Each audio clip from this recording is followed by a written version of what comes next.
Hi, everyone. Thank you for joining today's webinar presentation, Patent Prep and Pros, 5 Tools to Help Get It Right.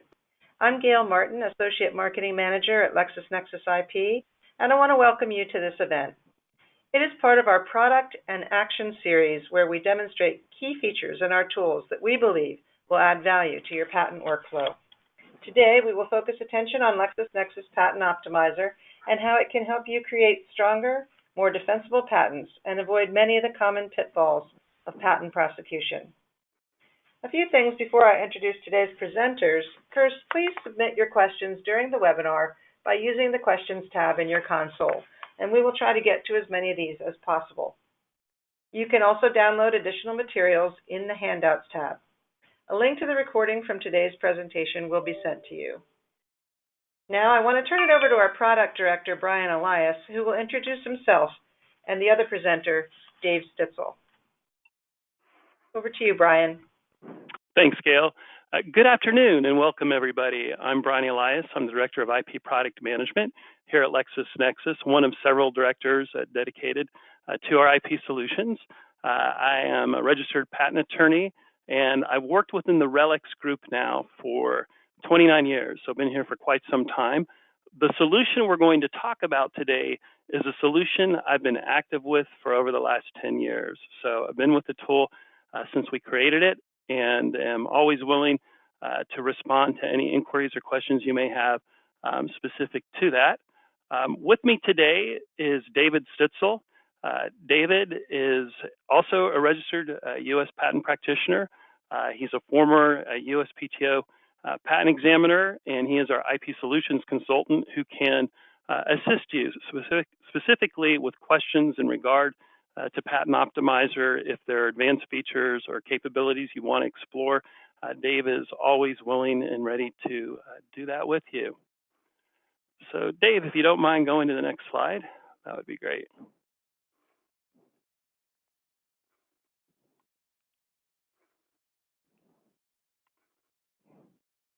There we go. So today's agenda, it's a fairly brief agenda, fairly direct. We'll talk a little bit about Patent Optimizer, just so you have a sense of what it is. Those of you who are users, I'm sure, are already familiar, so we'll keep this very brief. But for those of you who haven't used Patent Optimizer, we'll just provide a bit of background specific to the tool. And then we're going to get into 5 of our most commonly used, most popular tools within Patent Optimizer. Those tools are tools that we know our users are using with great frequency and derive a lot of value from, and we want to take a deep dive into those. Dave will provide you with a full demo and talking points specific to those capabilities, and then we'll have a bit of Q&A at the end as well. If you'd like, during the presentation, if you have questions specific to anything you've seen, please don't hesitate to send a question through the webinar, and we'll get back to that during the webinar. So a quick background of Patent Optimizer. It was actually created back in 2005. It's hard to believe, but it's been around that long. It's grown continuously since we first launched it. We've enhanced it quite a bit, improved its capabilities quite a bit, but it was born out of the exploration of a partnership with the Patent Office back when they had their EFP program, Electronic Filing Partners. We discovered that it wasn't necessarily filing that a lot of our customers were interested in, but proofreading their applications and ensuring that their applications were strong, that they didn't make mistakes that could be problematic for them either during prosecution or in subsequent litigation. We did a lot of discovery at that time and found that there were a lot of things that we could do to help our users to create stronger, more defensible patents. So Patent Optimizer was created to go to where you do your work. So we don't create a separate website or solution that you need to go to do your drafting. We actually work where you are. So Patent Optimizer appears as a toolbar in Microsoft Word that allows you to do all the analysis, proofreading, and checking within Microsoft Word. But we also support other environments. So if you want to analyze, for example, issued patents via a web environment, or you want to look at PDF documents. So we support different browsers, we support different Adobe applications, and then some of the tools work specifically with other offerings. So for example, if you have a list of citations of Microsoft Excel, we're able to process those sites in one of our tools, check references. So we process the different tools where it makes sense, where it fits into your workflow. And so here you can see on the slide 5 of our most popular tools. These are very commonly used, and we're going to step through these very specifically and talk about how they're used, how you might want to use them, and what kind of benefits you can derive from them. And the first is something called the summary report. And the summary report deals with basically anything the tool can find that it believes is problematic, any errors, anomalies, issues, things that you might want to look at and check and confirm. We extract into the summary report. So you have a full report that indicates to you those things you should have a look at prior to filing. And then we're going to look at check claims. Check claims is a tool that specifically looks at the claims. We know this tool in particular gets quite a bit of usage. It helps you to identify issues with antecedent basis, 112 problems. It extracts out the claim elements. It helps you to find conceptual support for an element where you don't see actual support. There are a lot of things you can do in check claims, and we'll take a look at that. Check parts is something we use to look at your part recitations and identify, have you recited your parts consistently? Have you used consistent labels? Have you used consistent numbering? Where are there problems? And we help you to perform quick edits where and if you have problems. You don't want to have an issue with vagueness and indefiniteness in the office. With check references, we'll look specifically at citations contained within your document.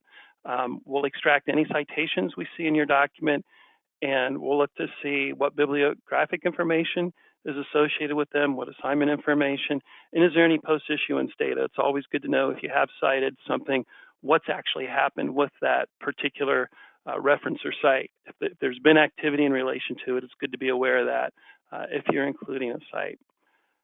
Our analytics tool is somewhat different from all of our other solutions in that rather than looking at a single patent document, be it an application or published patent, we're looking at large portfolios. So you can specify hundreds, if not thousands, of patents that you want to do granular analysis on. It's a way for you to dig deep into a portfolio and gain a very quick understanding of a portfolio. If you were prospecting for new clients or trying to understand current clients' existing portfolio, if you're drafting in a new area, it's very helpful with that. So those are 5 of our most commonly used tools that we're going to look at. And then as an added little bonus, we're going to look at our Office Action Response tool, which is something we just launched this year. We expect over time that'll probably be one of our most commonly used tools as well. So we're excited about getting that out. And with that, I'll go ahead and hand things over to Dave. Thanks again, everyone, for joining us. And we'll have a close look now at Patent Optimizer. Sounds great. Thanks for the intro, Brian and Gail. So one of the use cases, as Brian was mentioning earlier, is the summary report, and we leverage that typically when you've drafted an application. It could be just the initial claim set, and if you just want to focus on the claims, you can certainly do so. If you've already analyzed the claims and now you're wanting to focus on the description, you can select the preset templates.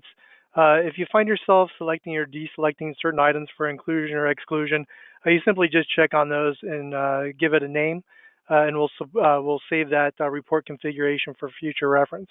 If you do have drawings associated with your application, you simply just click on Browse and link out into wherever you save those drawings in your directory, and it'll make the association of that drawing set to the underlying application. At that point, you click OK. Actually did so just before the call, and what would be generated is a summary report with first of all, with a cover letter, has useful information, title of the application, file name, author, data was generated, where it's found in your directory. We also have a table of contents, and depending on what you selected in the prior dialog box, we may have a number of different analysis sections for claims, description, and drawings, as well as a claim chart. Now you'll see if you click on that table of contents, it does in fact go gray. If you hold down your if you hold down your control key on your keyboard and then do a left mouse click, you'll see that we'll link down to that particular portion of the summary report. So the first thing you'll see here are the claim errors. These are things that you would typically get an objection to from the office. for claim informalities, things like improper dependencies, improper multiple dependencies, missing claims, numbering errors, missing periods, that sort of thing. We also provide you with a claim count for independent, dependent, and multiple dependent claims.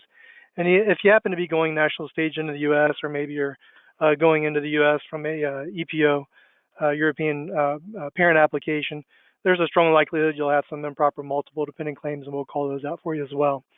We also provide you with a word and element count where asterisks indicate independent claims. And then we also have a few different claim views. So the first one is a claim tree, pretty self-explanatory. Also a bubble diagram. Having gone through the Patent Academy, this is one of the things that I recall having gone through that academy is it's a great way to identify dependencies as well as improper multiple dependencies, like Claim 8, for example. We also have a claim grid. And then we have the next two sections are terms as well as phrases and the claims not found in the description. So you're going to leverage this portion of the summary report to call out those 112 first instances of a lack of sufficient written description. And we are looking for explicit written support. So you'll see here, just to show you the interactivity of the tool, if you double click on shaft gasket, for example, we'll actually open up the check claim dialog box and we'll show you, where that appears within your application, whether it be in the description and or the claims. And we'll get more into check claims here in a moment. I just wanted to show you that interactivity between the summary report and other features within the tool. And I do mention explicit written support because I'll just point out that's a great point, Dave. And one interesting thing about the reports that we generate is when we find an item worthy of exploration, if you double click on that, and it usually appears bolded, it'll navigate you into the document where whatever anomaly appears and open the tool in relation to the anomaly. So you'll actually open up a tool in Patent Optimizer and navigate within the document to where the item appears. So it's a nice and useful interaction as between the two. Definitely. No, a great point, Brian. Appreciate that. So the next thing I wanted to show you is the, let's see, I think it's the case reference annotations. Hold on, I got off track here a little bit. Oh, there it is. The claim elements lacking proper antecedent basis. So as you can see here, syringe body obviously lacking proper antecedent basis, and we identify that with an LA for lack of antecedent. As you see here, there's an X underneath the description column. That means that there is, in fact, explicit written support within the specification for that element. And then you'll also see a part number on the right-hand side. We'll get into more of check parts here in a moment. Just wanted to mention that. The other flip side of the coin was, as you can see, your shaft gasket does, in fact, have proper antecedent basis. However, as you can see underneath the description column, there is a blank there, and that means that there's a lack of explicit written support. And that coincides with what we saw up here before with the phrases and the claims not found in the description. So the next section in the report is dealing with case reference annotations. And that's essentially what we're providing you with here is access to patent cases where the court, in their opinion, actually construed the claim term meaning at issue, as well as claim term meanings presented by the litigants. We do leverage our LexisNexis relationship, and by doing so, we provide you with access to Supreme Court case decisions, U.S. Supreme Court, as well as CAFC and federal district court decisions. And then as well, in addition to all that, we also provide you with administrative rulings from the BPAI and PTAB. So as you're scrolling through here, you'll see this is a perfect example. Obviously, adapted to is construed as functional claim language, similar to capable of. So you can click out into these patent cases at no additional cost. That's included within your base Patent Optimizer subscription. So the next section I'd like to cover, once I scroll down through this last part, is patent profanity. What we're calling out here are terms and phrases within your claims that might be construed as being vague and indefinite, functional, impacting claim breadth and scope, invoking public relations concerns, are considered offensive. Obviously, when you encounter these during prosecution, it's just delaying the prosecution. Also costs, so you're looking at time delays as well as enhanced costs in the prosecution. And the other thing is being a former examiner, I know they're under tremendous time constraints, and they're trying to do the best they can, but it's not uncommon for them to miss patent profanity. And so this is a way to leverage the tool not only to create a stronger, more defensible application during prosecution, but also a more defensible patent in the event that that patent were to be challenged post-grant. So we're obviously streamlining the quality of the application and your efficiency in drafting the same, but also strengthening the resultant grant thereafter. So the next section is our unclaimed element-like expressions from the description. And what we're providing you with here are a few different use cases.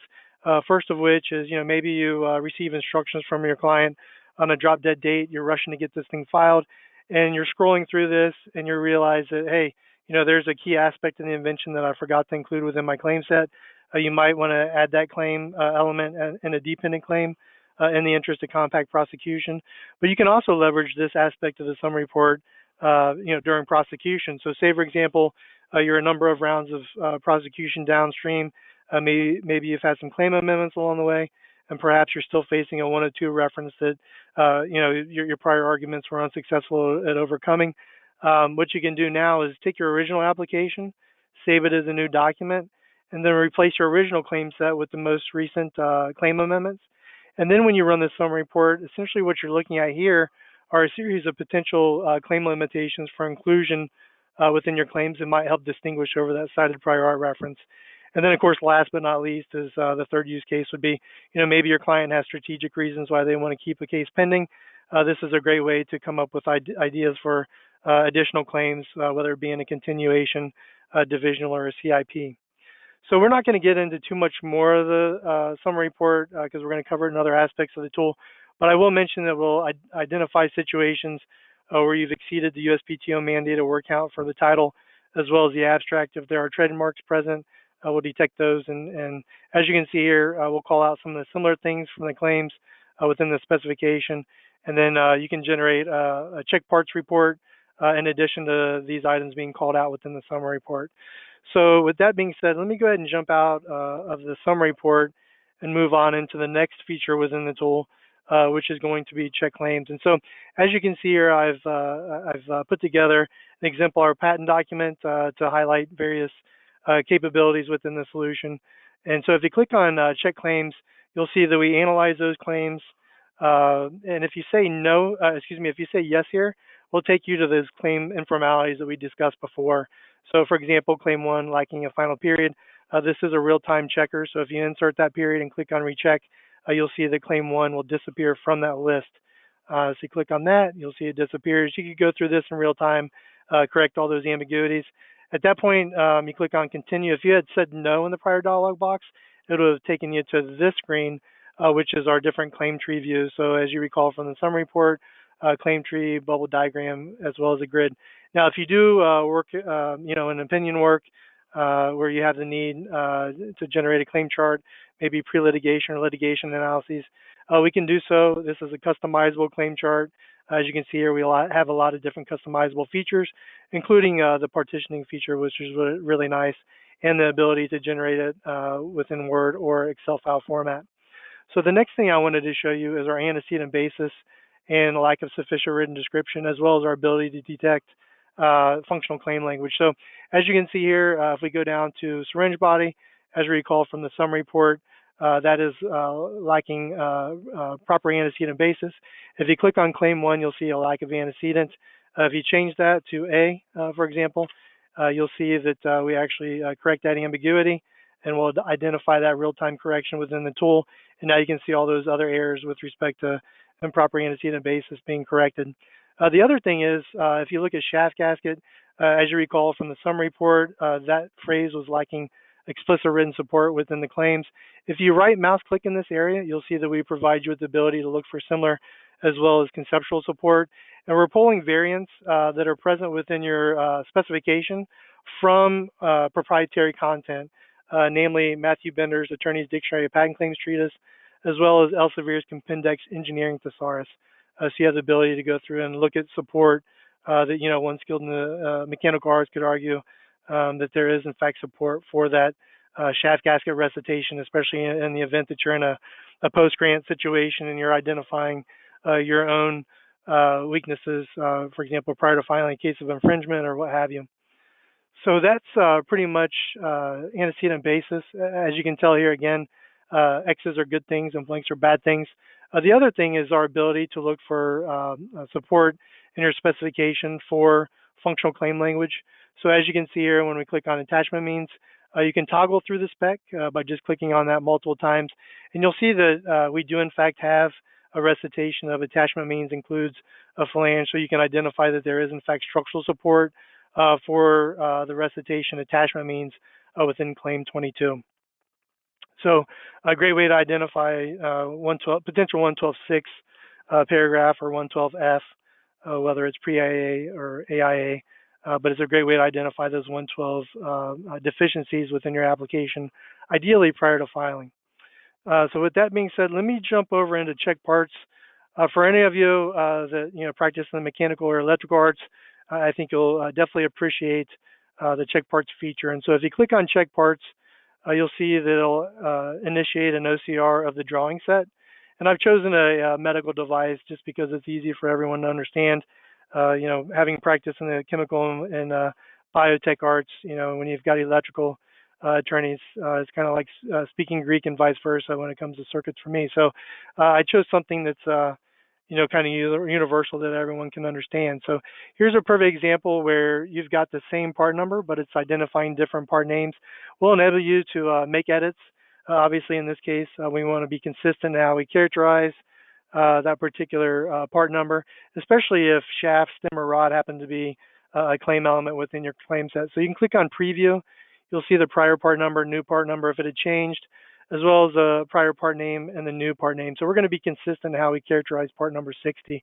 You click on OK, we enable you to do a global replacement where you replace all, or you can do a piecemeal replacement where you go to next, replace, rinse and repeat. Kind of the flip side of the coin, instead of the same part number identifying different part names, we will also identify situations where the same part name is being identified by different part numbers. And so for those of you that have been practicing for a long time, you can appreciate that these might be 100% accurate. It could be that these are different embodiments, in which case maybe part 84 is in fact correct, and you might want to say first locking tabs and third locking tabs. But if it is a typo and it should have been 74 as opposed to 84, you can also go in there and edit and make those corrections. If it is an embodiment, a different embodiment, just simply click on ignore. It'll convert that red text into black text for your, just basically moving on from that, acknowledging within the tools that that's not an issue. The other thing is when you load the drawings and affiliate those to the underlying application, you'll see that we'll populate this dialog box with any. And what that means is that when you see an X there, again, X is a good thing. That means that there is, in fact, a recitation of part number 26 within at least one of the figures. But as you can see here with part number 23, it's listed within the specification. However, there's no recitation of part 23 within any of the figures. So obviously you want to go back and add that to at least one of your figures. And of course, the flip side of the coin, if you've got 26, for example, within one of your figures, of course, you want to go back and add that support within your spec. And as you can see here, if you select on any of these, we cross-navigate into that particular part number within the figure at issue. The other thing is, if you click on figure references, we'll identify situations where you have a specific figure referenced in your specification. However, there's no corresponding figure within your drawing set, and I did that intentionally, as you can see here. And then the flip side of the coin, maybe you've got a figure within your drawings, but there's no reference to that particular figure within your spec. You certainly want to go back and add a reference to figure 5 within your spec, both within the brief description of the drawings as well as a detailed description. The other thing is, for those of you that file internationally, obviously the USPTO frowns upon this, but in other patent offices is actually required. But we can auto-insert part numbers into the abstract and the claims if you so desire, and you simply just select those and click on insert, and we auto-insert those. So if you're leveraging foreign associates to do that for you, and you want to bring some of that back in-house to cut costs, you can certainly do this on your end first before providing those instructions to your foreign associate. So another way to save costs and streamline the process. So that's pretty much check parts in a nutshell. The next thing I'd like to cover is check references. And so actually what I want to do here is, let me move this up. So as you can see here in this exemplar patent application, I've actually included some cited references within the background section. Obviously, we have a tendency not to do that nowadays just because of applicant admitted prior art reasons during prosecution. But if you click on check references and you click OK, you'll see that we'll actually identify all these references within our check references feature. And we'll provide you with the ability to, for US references, for example, you can view those patents. we pull those patents from our own Total Patent One patent database.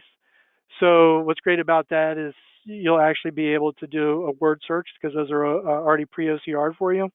And the other thing is we're pulling all this biblio data for domestic as well as foreign, and then also some non-patent literature as well. We're pulling the patent literature from our own bibliographic patent databases, Total Patent One and LexisNexis Univincio in particular. And so what you can do is click on USPTO IDS, and you'll see that we'll actually auto-generate that IDS at the click of a button, and that's on the USPTO sanctioned SPO 8A. So what's great about that is you're not going to have a situation where we're the solution is not timing out when we're pulling that data, and you can rest assured that this data is accurate because we've vetted it prior to populating your IDS with the same from our own databases. The other thing that Brian mentioned on earlier is the ability to generate a post-issuance activity report. What you would do is just select your references. Once you've done so, you'll see that there's a box to essentially generate that report. You click on report. I've already generated one in the interest of time, and I'll show you what one just real quick looks like. And this is ability to essentially identify who the current assignee is, and more importantly, maybe you come up against a reference during prosecution. Obviously, your concern is overcoming that reference and distinguishing your claimed invention around the same. But also, when maybe another concern is, hey, we've got something else we need to be concerned about, and maybe that's infringement. And so, if you want to know who the assignee is, how litigious they are, obviously that will come into play. And then, of course, if you're working on any landscape searches or freedom to operate opinions, the ability to identify whether or not a reference is maybe really on point, maybe that reference is expired due to failure to pay maintenance fees, we'll call that out as well. So that's our check references in a nutshell. So the next thing I wanted to cover, and this is kind of a carryover from check parts, but if you go into our analytics feature, as Brian mentioned before, this is a great way to perform a really granular analysis on a large set of patent documents. There's a lot of use cases here. Maybe this is a results list from a landscape search that you performed in Total Patent One. Maybe you've got a client that came in the door. You don't want to turn away the work, but you want to get caught up to speed quickly on a specific type of technology that you may not be totally comfortable with. This is a great way to do it. Another thing you can do is drop in an entire patent portfolio of a competitor. Maybe you're in a pre-litigation or litigation situation and you want to see how they've characterized certain terms in the past. It could be your own portfolio. Maybe you're wanting to be consistent in how you characterize certain terminology in your own patent portfolio. Could be a great way to identify licensing and cross-licensing opportunities, as well as merger and acquisition targets. And there's a number of different ways you can populate this box. You could copy and paste, from an Excel spreadsheet or Word document. You can drop references directly in from Total Patent One from your prior art search. Again, you can type in here. And then one last but not least case is, maybe one of these references you encounter during prosecution. It could be a reference that was cited from one or more of the entire U.S., WIPO, European, and Canadian patent corpus.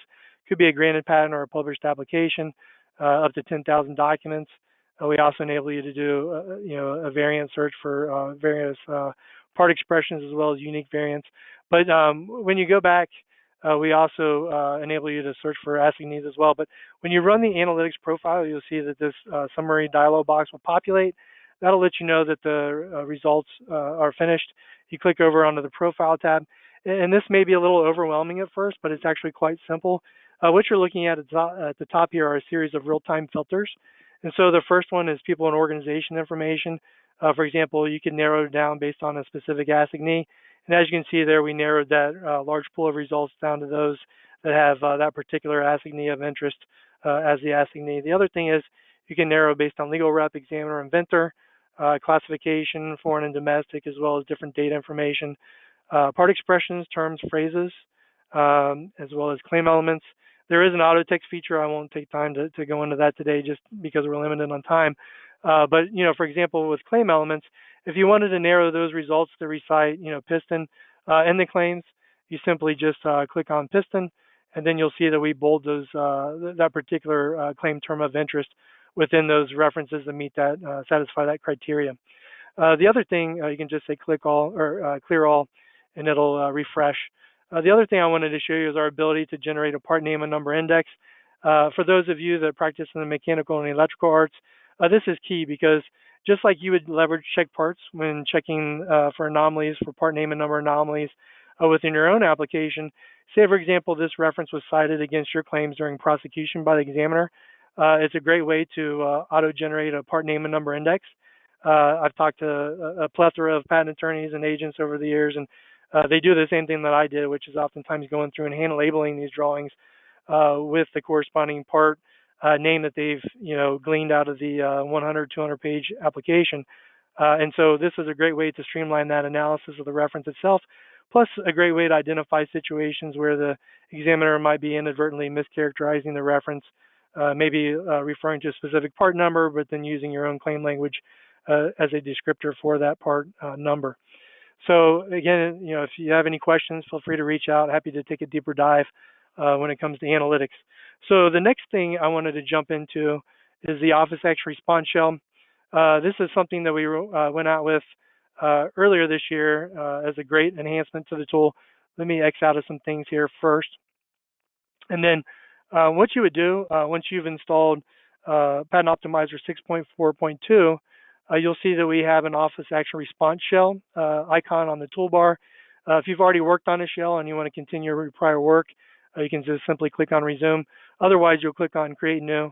As you can see here, what we'll do is we'll pull up a dialog box that kind of gives you an overview of what the tool will do in the different tabs thereof. And I'll get into each of these here in greater detail in a moment. But basically, the Office Action Response Shell was designed to do a couple different things. First of all, streamline your analysis of the actual Office action itself, and that includes the objections, rejections, cited references that are cited therein, as well as auto-generate a comprehensive Office Action Response Shell. That shell is going to be customizable with boilerplate language that we provide, or it could be boilerplate language that you've incorporated within the tool. So at this point, you just simply click on OK, and we'll take you to the Downloads tab. And as you can see here, we enable you to download documents that are part of the IFW utilizing different numbers, whether it's application, control, patent, PCT, or publication number. We enable you to download from public or private pair.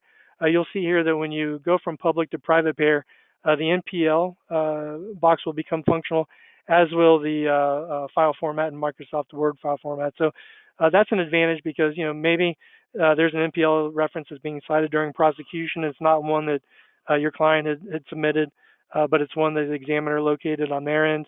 Obviously, you want to be able to analyze that. Being able to do so through the tool is going to basically streamline your analysis of that particular cited reference. We also will pre-check office actions, claims, amendments, and we also have the ability to narrow based on certain date ranges of your choosing. Now, if you click on download, I won't do it now, but we'll take you to a reCAPTCHA screen. Once you pass that visual challenge, you'll see two status bars. One will be a status bar pertaining to downloads, and then the other one will be optical character recognition. And as I mentioned before, we're going to enable you to streamline your analysis of the office action, and that's why we're doing an OCR of the office action itself. So what you're looking at here in the Documents tab, and the tool will take you to this tab automatically once those two status bars complete. And these are just basically different prior sessions that you downloaded documents from. And so we enable you to export, import if you wanted to share with a paralegal or admin assistant. If you've already filed this response and you want to delete it, you can certainly do so. Maybe you forgot to download the PGPub. You would go back over, download the PGPub, and now you can bind sessions with the same document number. Down here below are the different documents that correspond with those different sessions. And so when you click on one in particular, you'll see that we provide you with the PDFs or Word documents if applicable. And you can double click on that. It'll actually open up the PGPub. You can do a word search on that.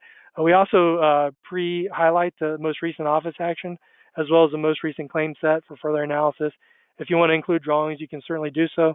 At that point, you click on Select, and we'll take you to the Biblio tab.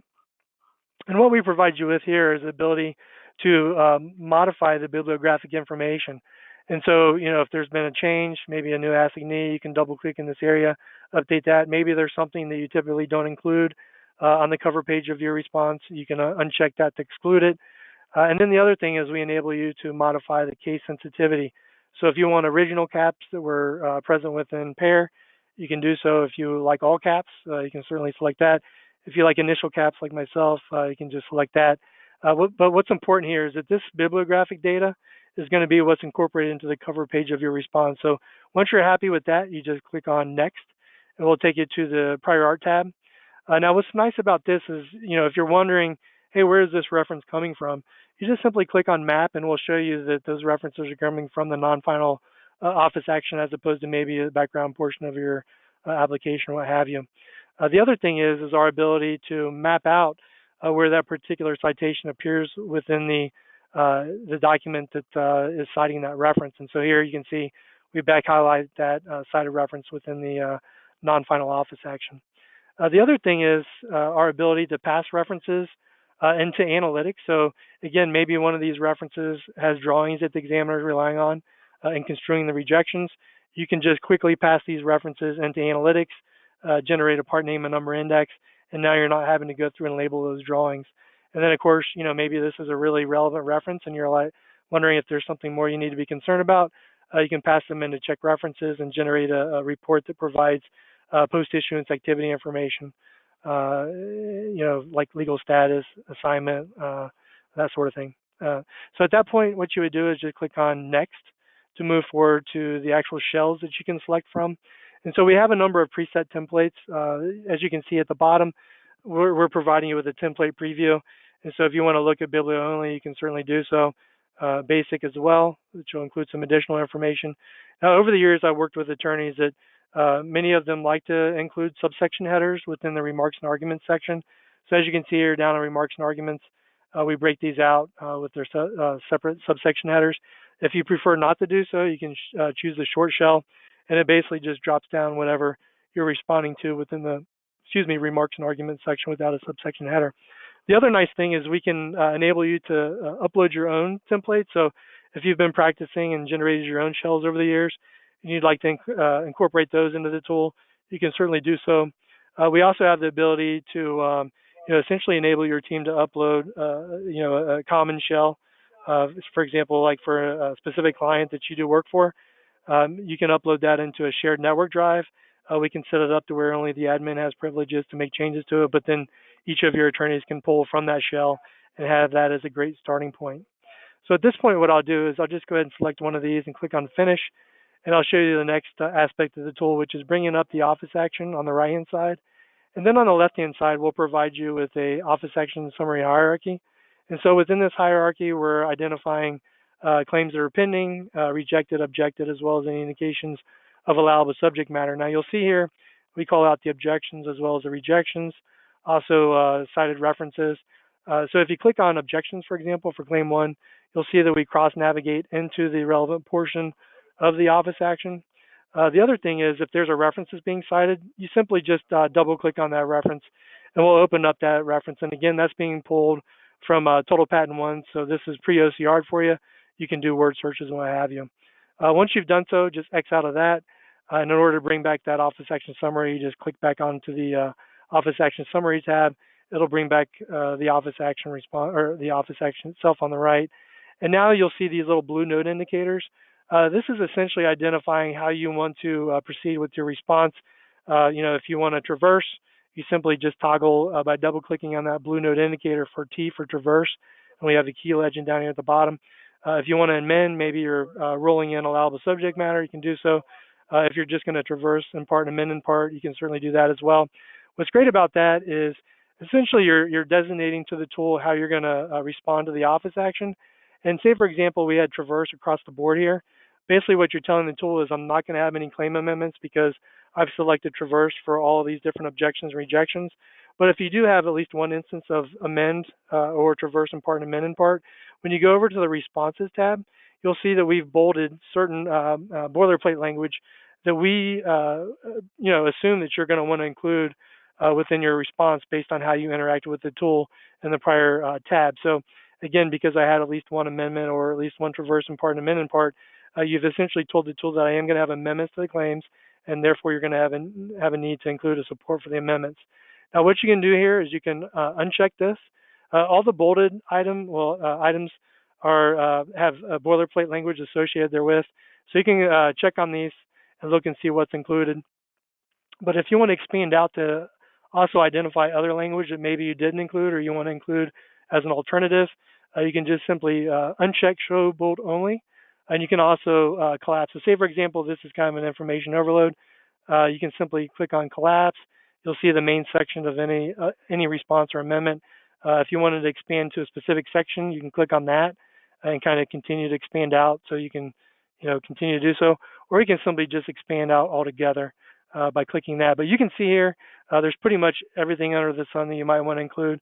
Again, if you want to exclude something but want to include something else, you simply just double click to unbold and bold. And we do have some boilerplate language here. So, if you go under, for example, double patenting rejections, we've got some canned language that you might want to include. For example, like I pulled this from back in the day when I was practicing, but maybe you're going to respond to a non-statutory double patenting rejection with a safe harbor provision for divisional applications. We've got some boilerplate language you can leverage. If you don't want to leverage that language, I won't take the time to do that today, but you can simply just drop in your own custom boilerplate language, and then you can give that a new user-defined variant name. And the same goes for like 103 rejections. Maybe you've got a 103 rejection, and you've got some canned language that you used in the past for, maybe it's a secondary considerations. Maybe it's an argument that you've used for, if you were to combine the references as suggested by the examiner, it would render the claimed invention inoperable for its intended use. You could drop any of that boilerplate language that you use, and you've probably already have as canned language. Drop that in, and then you can massage it once it gets dropped into the template. So at this point, once you're happy with what's selected, you simply just go up, check that again for a final look, and then you can do it piecemeal. If you're using the long shell, or if you want to just drag and drop all, you simply just click your left mouse button on all, and then drag and drop that into the shell. And at that point, you'll see that we'll auto-populate the shell with all the information that you had selected. And so let me scroll up to the top here, and I'll give you a feel for what's included. So you've got the biblio data that you've already looked at before. We've got an index for your amendment. And then the next section is our amendments to the claims. I'll show you real quick before I move on to the rest of the response how you would leverage that. So if you go over to claims, you'll see that we identify any claims that were previously filed. But if you want to drop in your own claims, you can certainly do so. If you've got those claims presumably already filed, or already saved in your directory, you just simply click on load claims. You go out to where you've saved those in your directory. You double click on those. And you typically wouldn't do this, but I'll show you what those claims look like real quick. So imagine this being a claim set that you had filed in a prior amendment. So as you can see here, we've got our claim status identifiers currently amended. We also have some claim markups with additions through underlying, deletions through double bracketing or strike-throughs, previously added claims like new or canceled or previously presented. But what you would do, in actual practice, is you wouldn't drop this claim set in. Normally you would, and your paralegal or you would have to spend the time to go through and clean those up. But we've streamlined that for you. So what you would do is actually clean those. And what you do is click on Clean Claims. And then once you've done so, we enable you to underline as well as update the claim status identifiers. And then you click on OK, and you'll see that those changes are made in the tool in real time. So you click on that, the tool makes the changes, and inadvertently got rid of a section break. But you can see there that now we're dropping in the clean claim set that you would use for further amendments in your current amendment. So it's a way to avoid non-compliant amendments. Obviously, if you had gone through and inadvertently, overlooked the claim status identifier, which is easy to do, especially if you have a large claim set, or you forgot to remove some stricken through language or whatnot, obviously you don't want to get a non-compliant amendment. And the fact that we've helped you identify all the different objections and rejections within the office action, we're helping you avoid non-compliant or non-responsive responses, because we're helping you identify what those objections are that you need to respond to on the merits. And by doing so, and we've essentially provided you with the starting boilerplate language.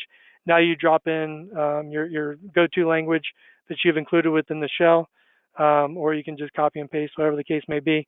But once you massage that language, obviously at that point, it's going to be ready for filing, or you can pass it back to your paralegal for a final review if you're sharing those documents through shared drive. The other thing is, for those of you that practice in the mechanical arts, you'll oftentimes have drawings associated with those applications. If you selected drawings, you'll see that we enable you to visualize those as well. So I try to go fast, and I apologize if I went too fast, but we're happy to take any questions at this point. And Brian, I don't know if you wanted to provide a short recap of the different things that I covered in pretty short order. Well, I have to say it covered a lot of territory, and it was moving pretty quickly. So hopefully everyone was able to keep up with you. But that was great, and thanks for sharing all of that, Dave. Appreciate it.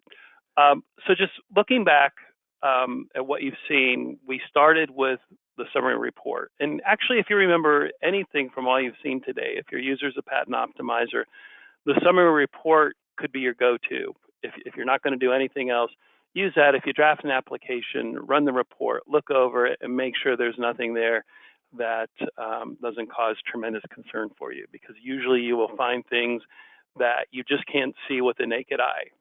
Humans are really good at digesting some kinds of information, and machines are very good at finding inconsistencies, particularly as across very large documents. So definitely remember the summary report. We know we get a tremendous amount of usage out of that. The next item we looked at was check claims.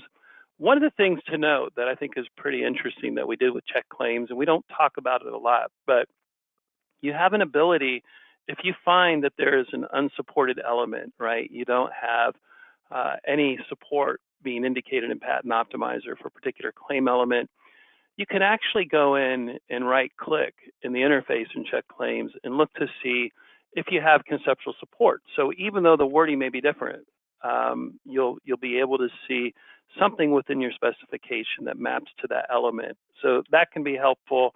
It shows you where you actually had support for something that you're arguing, or maybe you have an argument against you that there isn't support, et cetera. So it's a fairly useful feature. We don't talk about it a lot, but it's something to be aware of, that it's there. And check parts, as you saw with Dave, we can look at all the recitations specifically as across your document, how your parts have been labeled, have they been numbered, but we can relate those back to the drawings, so you can check as against the drawings and ensure that you got things right. In that way, with check references, we went through that fairly quickly as well. But keep in mind that any document that's presented to you, or any list of citations, you can run through check references. So if you have a 100-page document, within that document there are multiple patent citations, you can run check references against that document. And these can be different types of documents: Word documents, Excel documents, PDFs, etc., Office actions, as you saw within our tool. We enable you to extract out the citations. We give you bibliographic information, assignment information, post-issuance data, etc. So remember, anytime you have a document containing cites and you want to do something with those cites really quickly, you can run check references. And what's exciting is from check references, you can also go straight to our analytics solution and then do interesting things with an entire portfolio in analytics. So if you think about it, I have a document, it contains maybe 24 citations. I can run check references, I can inspect those sites, I can port them into the analytics. Once you're in analytics, you can cut across the different drawings, you can see the drawings in relation to the parts, a lot of different things that you can do with that. I'm sorry, Dave, did you have a... Oh, yeah, sorry, I didn't mean to interrupt. I thought it was a pause. And I was going to mention that one thing that we didn't talk about, but for those paralegals that might be in the audience, we can actually create cache files for those references. So if you've got a number of references and different document source types, if you go back down into the check references, you'll see that there's a cache button here. You can actually create cache files for references that are in Excel or PDF or Internet Explorer or Microsoft Word, and then you can then combine all those, so you're not filing 3 or 4 different IDSs on the same day. You can combine all those different references into a single IDS. And one of the things, Brian, that I just noticed that we actually kind of went through that pretty quickly.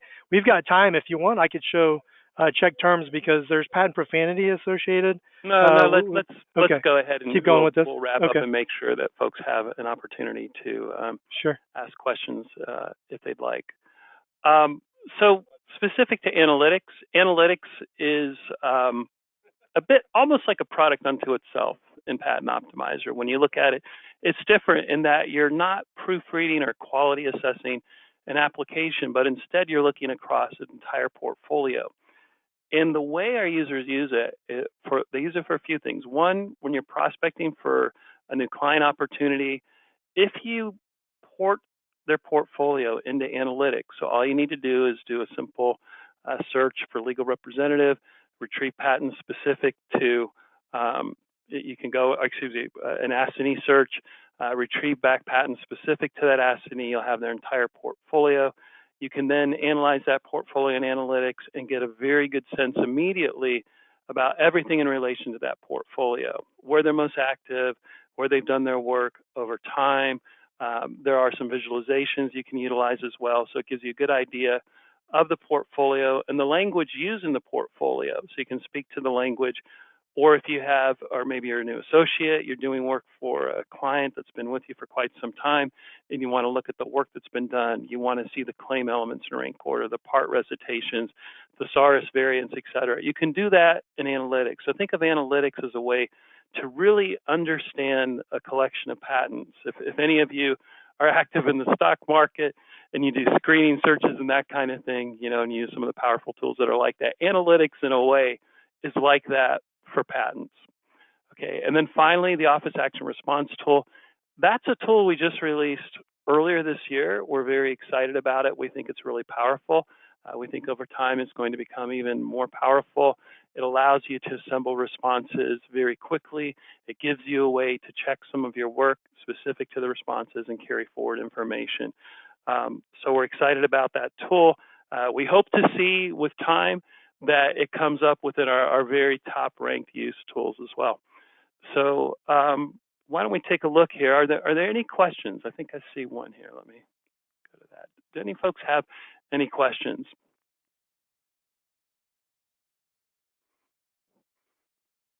Okay, we did have, I see one question coming in through the web specific to chemical structures.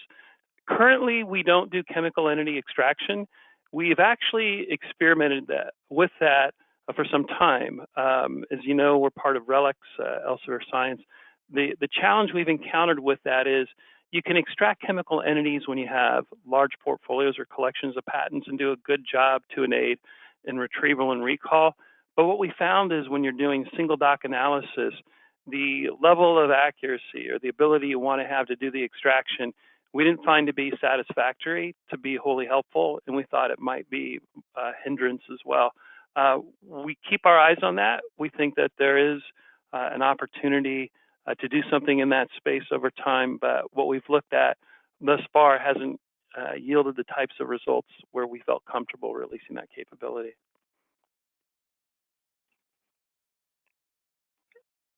Any other questions? Yeah, Brian, if there's one in particular you want to address, I was going to fill some space with check terms and as well as our thesaurus feature for functional claim language. I know. I'm seeing. Okay. Well, actually, there are a few more questions, so let me see if I can address those. We're asked if there's a deeper webinar plan for the OER tool. I don't know that it's something we plan, but it's definitely something we can do. So that's a great suggestion. We'll look at doing that. In the interim, please feel free to reach out to us directly, and we can arrange to show you that individually and step through that and respond to any questions you might have specifically for that. Yeah, okay, so there was another question specific to chemical cases regarding the basic types of claim checks we do. Yes, we do the basic types of claim checks in chemical cases. What we don't do are some of the more interesting things. For example, where you have a chemical entity and there are a variety of ways in which it can be expressed. For example, I think Valium has about 70 plus expressions that can be associated with it, right? That's the thing we don't do. The standard claim checks we do, and a lot of the things that you'll see in our tools are very applicable to chem cases because they're universal. The only thing specifically that would be different would be where you have, obviously, in our check parts tool, where you have call outs associated with drawings. Those are the things that we're not doing. Okay. All right. Good enough. So I don't see any other questions at this point, but certainly if you do have Any additional questions, please feel free to reach out to us, or we're very happy to provide you with individual support or group support. Dave is a dedicated IP solutions consultant for Patent Optimizer, so he can take a very deep dive with you. His rich experience in patents, both as a practitioner and examiner, you'll find to be very valuable. And at this point, Gail, if you're still out there, if you want to do a quick wrap up, I think we're good. Thanks again, everyone, for joining today. Yes, thanks for joining. We do appreciate your attention, and thank you, Dave and Brian, for a really informative session. There will be a survey that launches, and we welcome your feedback to this session once we close out. So we'll give everyone a few minutes back to their day, and hope you'll be able to join us in an upcoming webinar in our series. Thanks again. Have a good day. Thank you. Bye-bye.